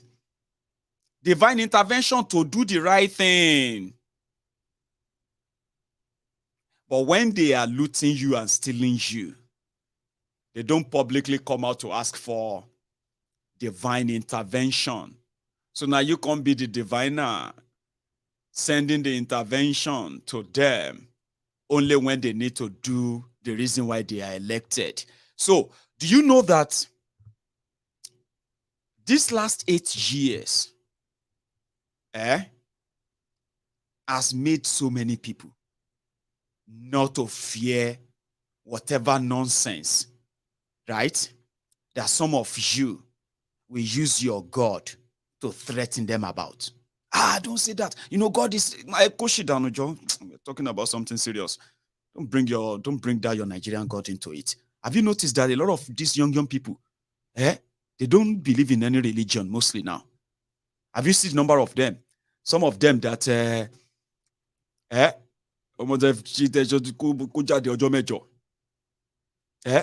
so many of them that you raise them as Muslim, raise them as Christians. When in this generation, they are growing up to realize that you lied to them. A lot of you don't know, some of you parents, you have made this younger generation not to have any kind of regard that a lot of you had for God or still have for God. Today you are like, we don't even know. It's like me issue has entered them. He won't want to go to church. He does not want to do this and that anymore because they know that you are lying to them. They have seen through the lies of using religion and God to tell them to pray when they watch the criminals destroy everything that could have made life very meaningful for them. You want to pray. They are tired of that fake prayers. Have you noticed? They're not interested in your church. They are not interested in anything. If they go to your church, they go to your church because they want to make you happy. Have you noticed? Not like as religious as some of you were when you were their age. Politicians of Nigeria, they have destroyed everything. Now, that God that you normally use to scare people, God is a God of this, and they have discovered that a lot of the God that you have in Nigeria, they are God of intimidation, God of conspiracy, the God that you call on when you don't like somebody. You go tell that your God. You will see that I serve a living God. In another 8 months, another 8 days, you will see what my God will do for you. Why? Because this person is supporting somebody I don't like. And because of what you are doing, I will tell God to destroy you. So last, now God of intimidation. Have you noticed? So you need to stop it, because the more this generation are wiser because of the available information to them, right? You can't tell them anymore.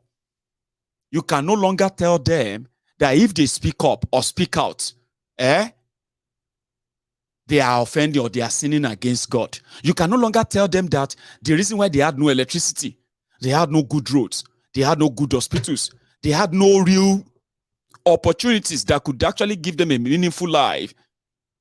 It's not because of their sins.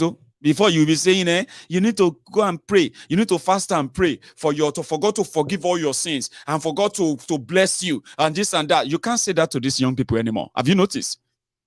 They will just ask you that, what have I done? What did I do? That it is because of my sin. That's why we have badly. No, it's because of you, older people, who have it's like you have made a covenant with these oppressors, and you want your children to act exact same way, and they're not going to follow your footstep. They won't listen to you. And you can no longer use God to threaten them. Have you noticed, or you haven't? It doesn't matter. You will soon notice. So when this Muslim, Christian, and all of this religious drama and everything that happened after, which further divided Nigeria and Nigerians, sure you get. Sometimes, a lot of people, it's not even sometimes, a lot of people actually expected some clergymen, religious leaders who understand the implication of what APC was up to and for Nigeria, that you expect them to kind of speak out and make a stand like for real. But politics and religion, if you are not smart, you'll get duped by both of them. And you still go to church and go to mosque and say Alhamdulillah and praise God as well. Yeah, they work hand in hand. So, a lot of things happened though under Bokohari that you would have expected that, especially the Christians, right, in Nigeria and all these mega churches, you would have expected that, what else would they want, or why would they fear anyone? Bokohari puts everybody in his place. Everybody. People started speaking in tongues. They started speaking in parables, speaking in other things because they didn't want to face the route of Bokohari. Even up to now, despite all of the atrocities and all that, they still won't say it the way it is. You know, Kuka. Kuka is, they call him Bishop Kuka, Reverend Kuka. He is a member of the establishment. Forget about the cassock and this jersey that he's wearing about. You understand? So when you look at them and they dress up in their jersey, and say, this one a bishop, this one a reverend, this one a imam, this one a sheikh, that one all those uniform, all those jersey, forget about that. He is a member of the establishment. But he had a chance. They say he wrote a book. He's talking about Nigeria, and his friends were there, politicians. So I want to share that with you. You get what I mean? He's the Archbishop of Sokoto Diocese, Alazan, Bishop Alazan Kuka. When you see his jersey, you can tell which denomination he belonged to in a moment.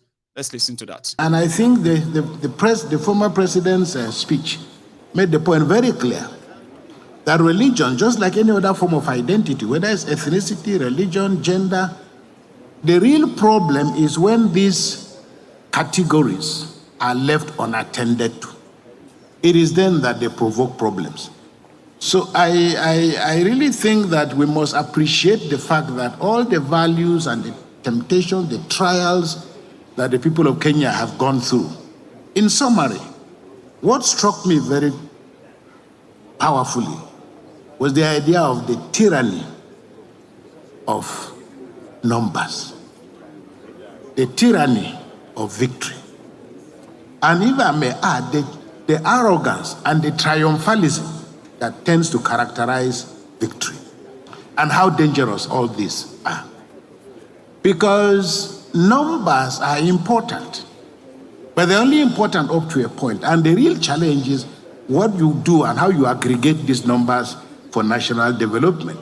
And I think Nigeria and Africa in general must wake up to the threat that is posed by the emergence of what you call illiberal democracy. 20 years ago, this word was not talked about, but now it is in the vocabulary of political science, that there is a resurgence of democracies that look like democracies but don't work like democracies. They conduct elections, they have judiciaries, they have political parties, but in the final analysis, they are a halfway house between the values of democracy and dictatorship and tyranny. And I think that the guest speaker has given us all the ingredients we require to be able to walk through the challenges. And I saw the Vice President-elect smiling. He's somebody I already know. And I appreciate the depth of his intellect and his capacity to process a lot of the issues that are on the table. There are many people, including Christians, who will be disappointed that Bishop Kuka is standing here, because a lot has been made out of the fact that we are dealing with a Muslim set of people who have won the elections. What are the implications of this for Nigeria? And of course, with one side of our mouth, we also say as Nigerians that we want people to be able to govern us, who love us, who cherish us, and who understand the principles of the management of diversity. Now, we will not be nervous, and we really should not be nervous about the future.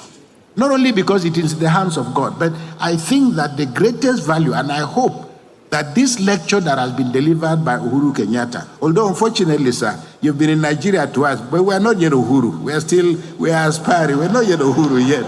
But I hope that it provides the incoming government with the texture, the material that it requires, because how to build a good society is not a complicated thing. It is not a complicated thing. And the principles and the question, because one of the things that SGF said to me was also the fact that we'll be talking about the fact that as Nigerians, we are better together. Everybody knows that we are better together. But the first question to ask is, who are we? After 9/11, the American political scientists were asking the question, who are we? Because there was a problem in terms of who people are. And I think if you live in Nigeria, all of us know. And this is why those who listen to me will attest to the fact that I don't like to talk about religion, in part because I don't believe there is a religious problem. But somehow the Western media, the Nigerian media, and the political elite have assumed the fact that there is something between religions and that there is a conflict between religions. There is absolutely no conflict between religions. I say to people, assuming, for example, we all have knives in our houses. Assuming you come back from work and your wife is in the kitchen and she comes to welcome you with a knife in her back with which she's been slicing onions, you will have no problem entering the house. But if you had a fight with your wife before you left the house and your husband comes back and knocks on the door and you see your wife with a knife, you will pull back. So knives by themselves are not a problem. It's what you do with them. In the same way that, identities are not a problem. Identities are not a problem. It's how you activate those identities and what you do with them.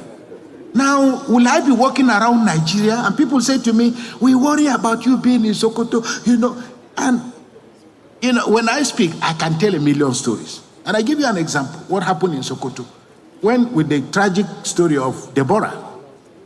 I had gone for a burial of the father of one of my priests, and I was on my way back in a car when I got a call to say that one of my priests called me to say, look, this is what is happening.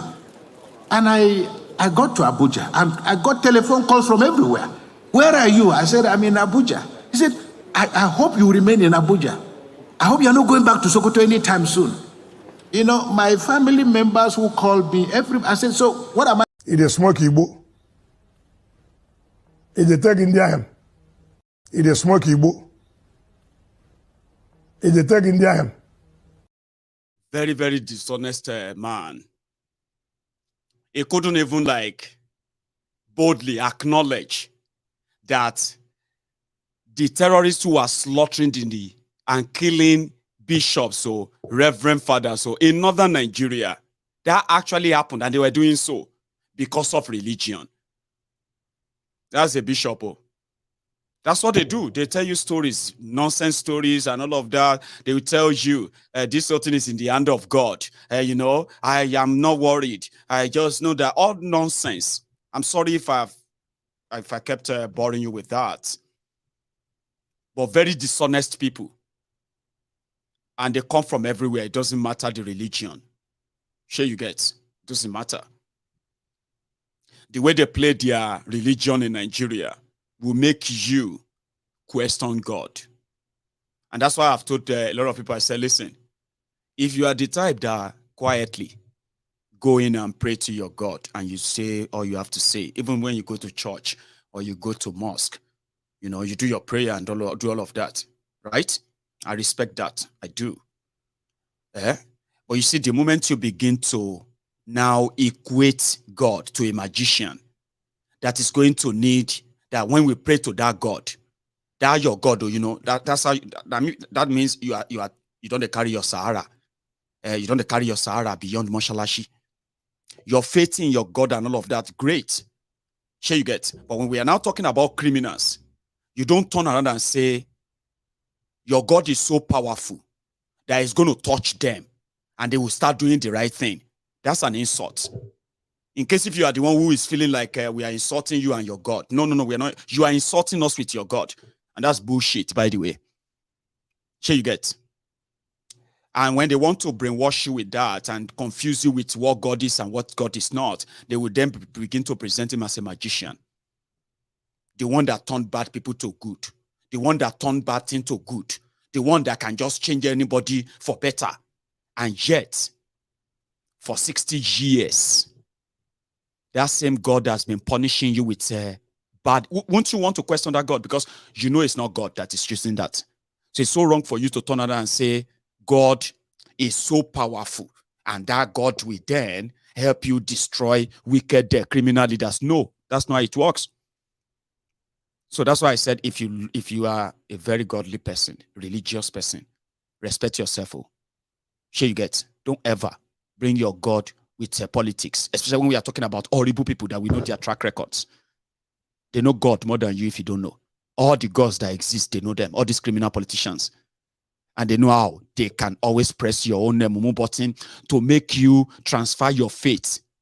Your own faith in your own. They want you to transfer it into their failure and speak into it and say that your God will change them. No, it doesn't work that way.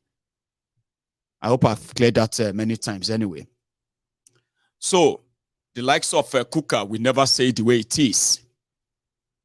But it's easier to drop God inside it.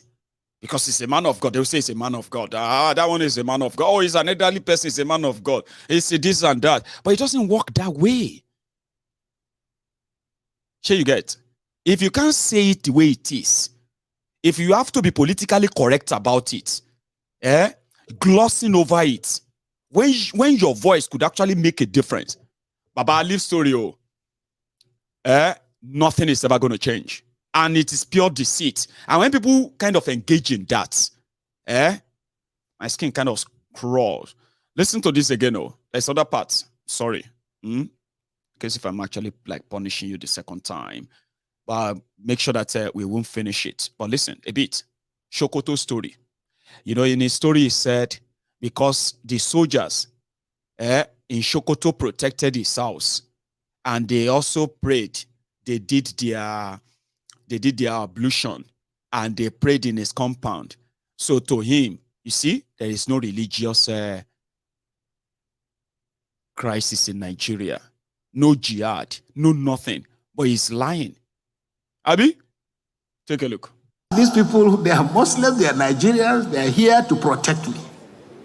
Nigeria is a complex country of great possibilities, great contradictions, about which we will not be in this crisis. Managing diversity is a science. The World Bank knows this. My brother, Dr. Akunyumi, is here. He's going to talk about all this. They understand. And no country, no business, no family, no organization has a future if you don't figure out how to manage diversity. I want to conclude by saying religion has been turned into a weapon, and it's a weapon of choice for politics and politicians. The danger and the challenge for us as religious leaders, because the Conservative Party in England, because the British government was a theocratic state, so to say, and the Conservative Party was literally part of the Anglican Church. And the joke used to be that the Anglican Church is the Conservative Party at prayer. The danger with being captured by politicians is that religious leaders, and I tell people, when people talk about Asiwaju Bola Tinubu, Atiku, Peter Obi, and all of these people, I work with the vice president-elect. I served for 6 years or so in Atiku's university. Peter Obi is my very close friend of very many years. And I'm a Nigerian, and I can work with anybody. And we must get to that point in which we have enough trust in ourselves. So religion in Nigeria, the section 10 of the Constitution talks about the fact that the state should not adopt religion as a state religion. But we know that the reality is completely different. So the challenge for us going forward is to address the issue. What is the meeting point between religion and politics?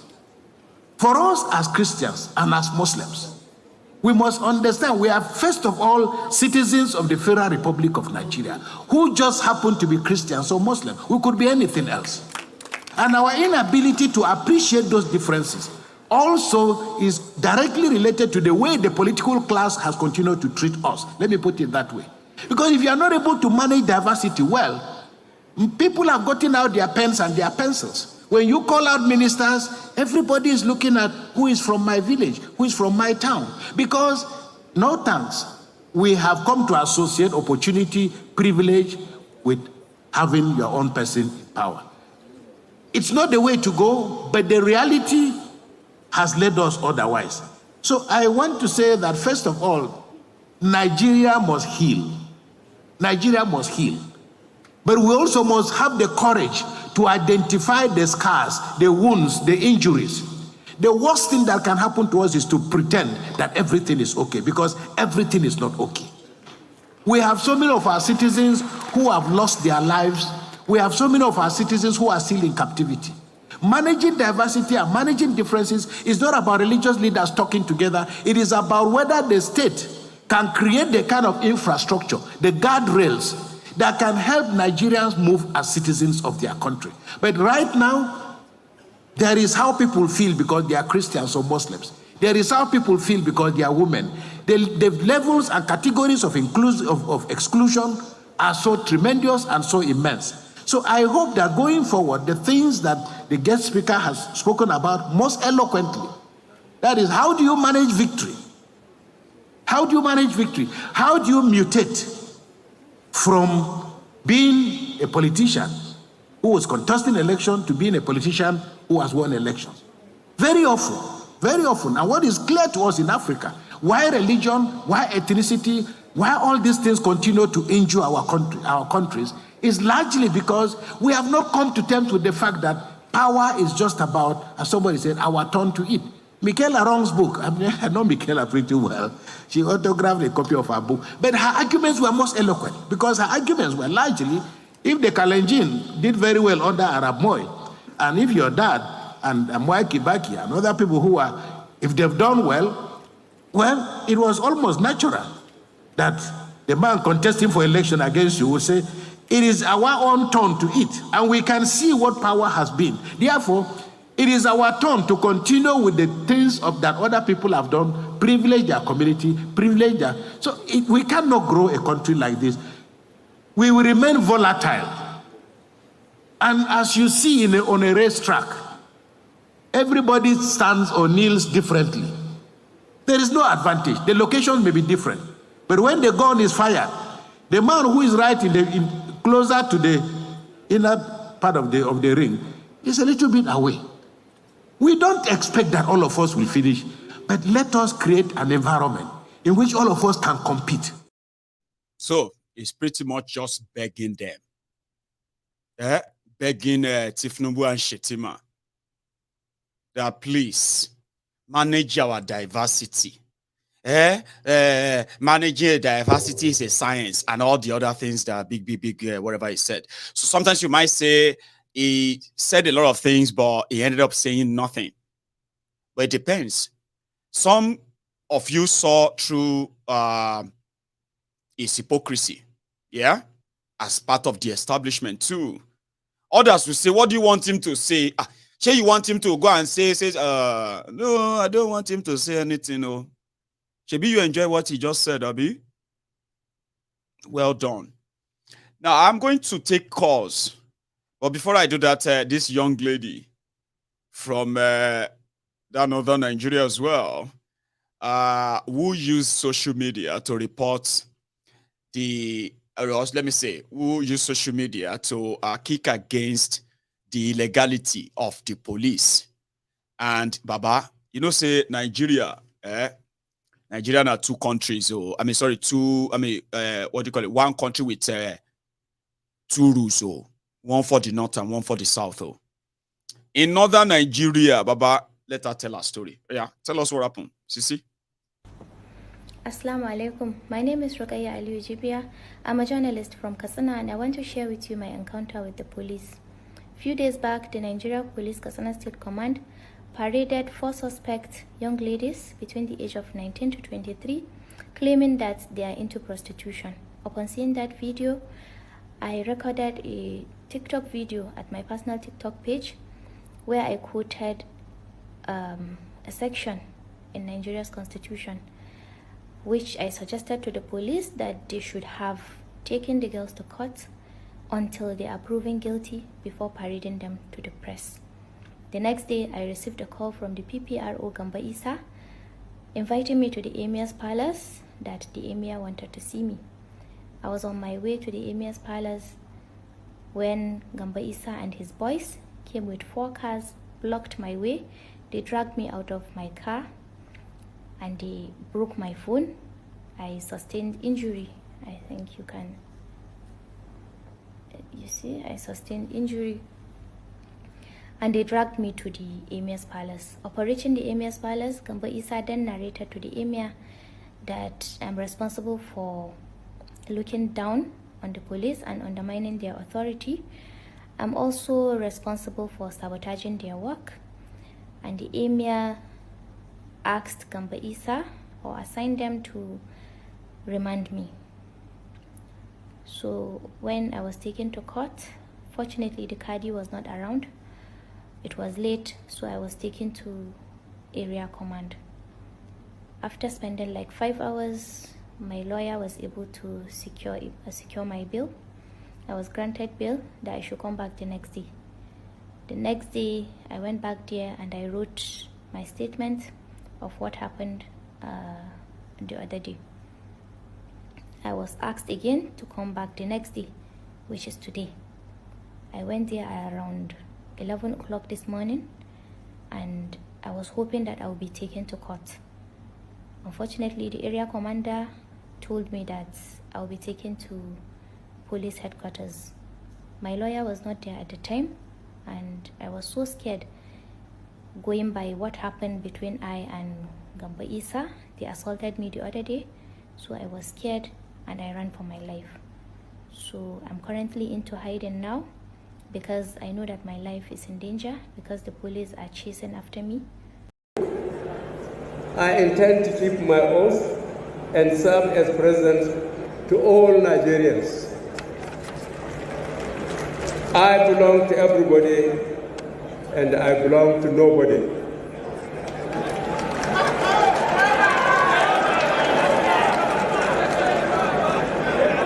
A few people have.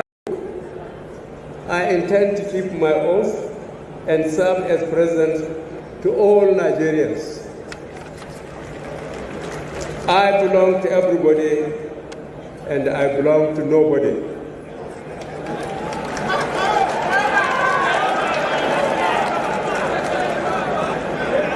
A few people have. I intend to keep my oath and serve as president to all Nigerians. I belong to everybody and I belong to nobody.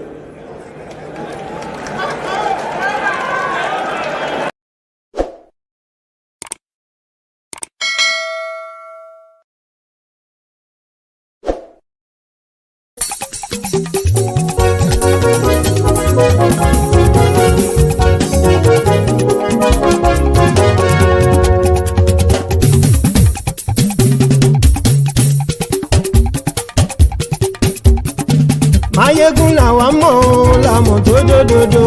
Mayegun dayari Nayibi #1. Mayegun làwa mọ̀ làmọ̀ tó dòdòdò. Mayegun dayari Nayibi #1. Mayegun ti dé o ọ̀rẹ́ ara ìlú. Mayegun dayari Nayibi #1. Lórí Facebook, lórí YouTube. Mayegun dayari Nayibi #1. Gbogbo bó ṣe ń lọ ni Mayegun já wa sí. Mayegun dayari Nayibi #1. Àṣírí ọ̀jẹ̀lú kì í bò níbẹ̀ o. Mayegun dayari Nayibi #1. Bó bá ṣe eré àní Mayegun máa wí. Mayegun dayari Nayibi #1. Ó sì tún ṣe eré wàá gbọ́ níbẹ̀ o. Mayegun dayari Nayibi #1.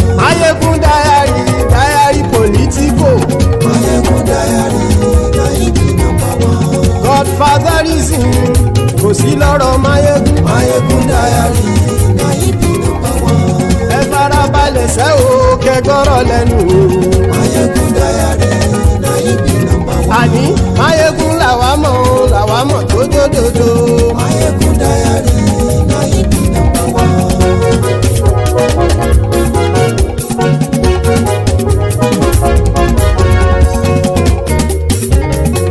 àní ẹ̀sùn ràkì. máyégún ti dé.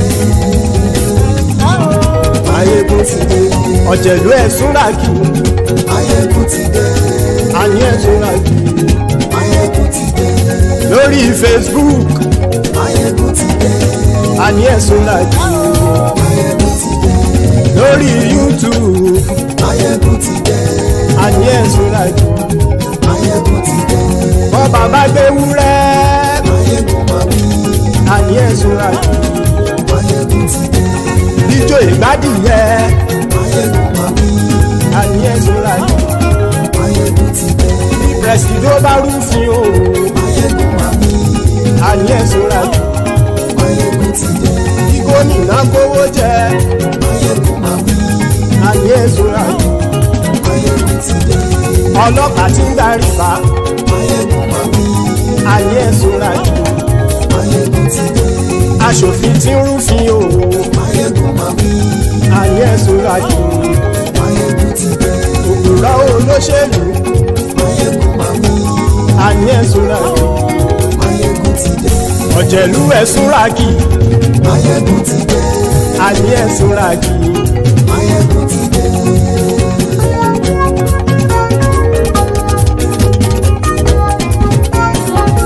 máyégún ti dé.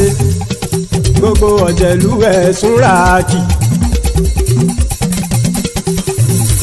máyégún ti dé. gbogbo ọ̀jẹ̀lú ẹ̀sùn ràkì. ṣùgbọ́n ní bá ti ṣe èyí tó yẹ kí wọ́n ṣe ọmọ bá dèrò ní fi wọ́n níran o. máyégún ti dé. gbogbo ọ̀jẹ̀lú ẹ̀sùn ràkì.